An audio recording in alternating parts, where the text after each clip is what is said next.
When we think about the war on drugs, we tend to think of one group of people in particular: men. Drug bosses are almost by definition male. The picture is usually of male cops chasing male dealers or male kingpins making billions and buying themselves hippos. But this leaves out very important rising trends of this global story. La reciente liberación de Marjorie Chacon, conocida como la Reina del Sur, ha dejado a muchos preguntándose cómo logró reducir la pena de 26 años de prisión que enfrentaba a 5 años. In this episode, we're looking at some of the most important female drug trafficking bosses in Latin America and how they are and aren't representative of how the war on drugs affects women in the region.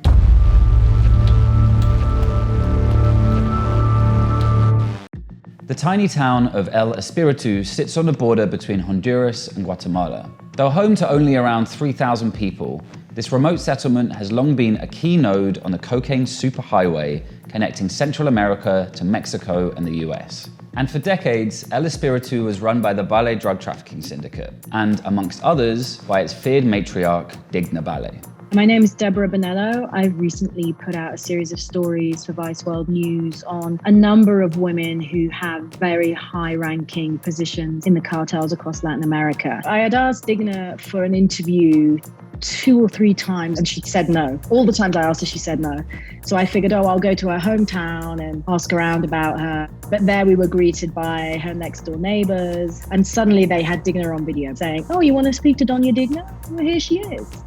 And she was sitting on the end of a bed in Houston, asking me what I was doing there. The Ballets family started off as cattle rustlers and smugglers, but made their true fortune when they switched to cocaine trafficking during the 1980s and 90s. US authorities claim that at their height, they were moving tens of thousands of dollars of coke over the border every month, making up to $800,000 on a single shipment. The Ballets worked directly with El Chapo Guzman of the Sinaloa cartel, who was a semi-regular visitor to El Espiritu. And unusually for a drug cartel, a lot of the trafficking activity was overseen by Digna.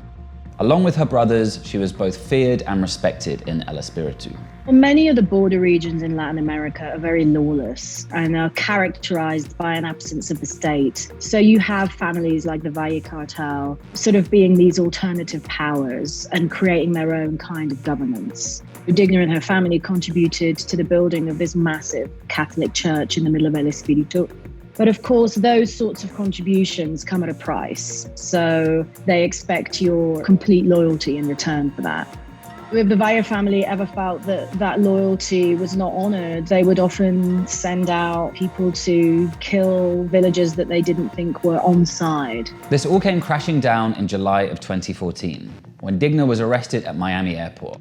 In revenge for her arrest, Digna's brothers literally took out a hit on the president of Honduras, Juan Orlando Hernandez. He'd promised to protect the Ballets clan from arrest, and they were furious when Digna was taken into custody. But the assassination was foiled thanks to a tip received by US intelligence. When she was taken into custody a few months later, her brothers were arrested. So she was pretty fundamental in bringing down her entire clan. Digna was the first one to fall.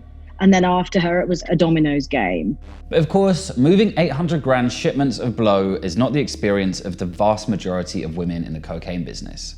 Nosotros somos pobres, sembramos, vendemos la hojita para mantener nuestro hogar y nuestros hijos educarlos. Dice que va a haber apoyo para dejar sembrar las cocas. Hasta el día de hoy, ¿qué apoyo? Nada, ningún apoyo para nosotros. Most women involved in cocaine production are at the very low end of the supply chain, doing backbreaking work harvesting coca leaves and opium gum for a subsistence income.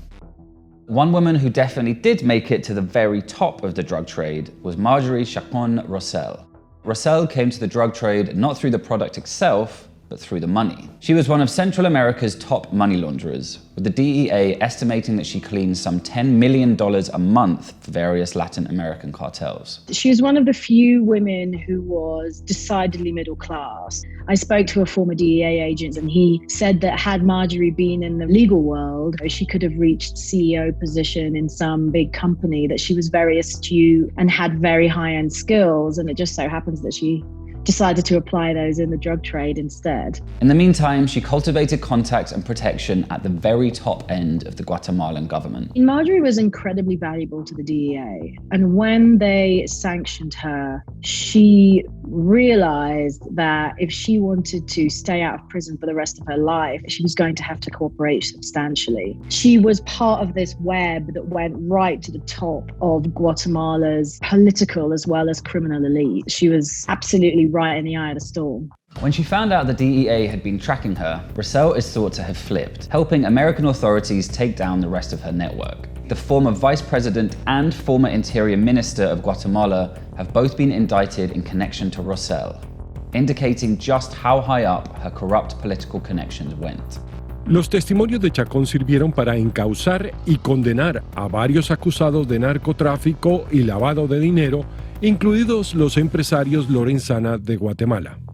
But of course, not every female drug trafficker is able to strike deals with the DEA. In fact, women in Latin America are disproportionately targeted by police and disproportionately imprisoned for what tend to be minor roles in the drug trade. Según versiones de algunos informantes que manejamos nosotros en el sector, muchas mujeres, lastimosamente por la situación económica del país, se ven involucradas en trabajar de informantes de las pandillas o de venderles droga. Across the globe, more men than women are in prison, but female imprisonment is growing disproportionately, rising by over 50% from 2000 to 2017. And in Latin America, the figures are almost unbelievable. In El Salvador over that period, female imprisonment increased by an insane 644.2%. And the vast majority of those women are in prison for low-level, non-violent drug offenses. The region's jails are full of women who have been incarcerated on fairly minor offenses. Very often, they're sent with small amounts of drugs and they're pulled over by the army and arrested. But they're very often distraction. The army needs to show that they're arresting people. And once those women are caught, much bigger bulk loads of coke are let through. Latin America is a dangerous place to be a woman. Of the 25 countries across the world with the highest rates of femicide, 14 lie in this region. And the rates of violence against women tend to almost exactly track the progress of the war on drugs. Aquí en Choloma, a las mujeres las matan en el día, no las matan en la noche. Y entonces, y pelándolas les cortan los brazos, y les quitan como que fuera yuca, pues, que le quitan la carne, la cabeza por allá, los brazos por allá y todo como. There were over 50,000 women murdered in Mexico between 1985 and 2017, but over a third of those murders happened in just 6 years. That stark rise came in the wake of Mexico's then president declaring a full-scale war on drug cartels in 2006. I think the war on drugs in Latin America is being waged by police forces that are simply not equipped to do that job. Corruption is endemic, the levels of training are very poor, and so you have the police and the military involved in some of the worst human rights atrocities that the region has seen. And it just contributes to this culture of impunity where the security forces can treat people, men and women, however they please, and there's very little comeback for them. How many women have you killed? Muchas. 15, 20. No sé, nunca los conté, pero. I mean, the frequency at which you're doing this suggests that you don't really have much faith in the justice system to catch you or to punish you. Is that fair? Si en cuanto me llegara a agarrar un policía con mi arma, yo sé que dándole el dinero me dejan libre. Hay mucha corrupción aquí no. Even more disturbing is that police themselves have been accused of countless cases of torture, rape, and femicide, all while supposedly fighting the war on drugs. In the war on drugs, pretty much everyone ends up losing. But in Latin America, the drug war has coincided with a scale of suffering for women that is truly grotesque. Aquí en la Rivera Hernández tuvo un novio con una persona de una estructura criminal. Un día el hombre le dijo que viniera para acá. Después, el 6, lo encontramos decapitada, sin cabeza. A few women have managed to climb to the highest level of the drug trade. But for the vast majority, the war on drugs has meant poverty, violence, abuse, and murder. We'd like to congratulate drugs for winning the war on drugs.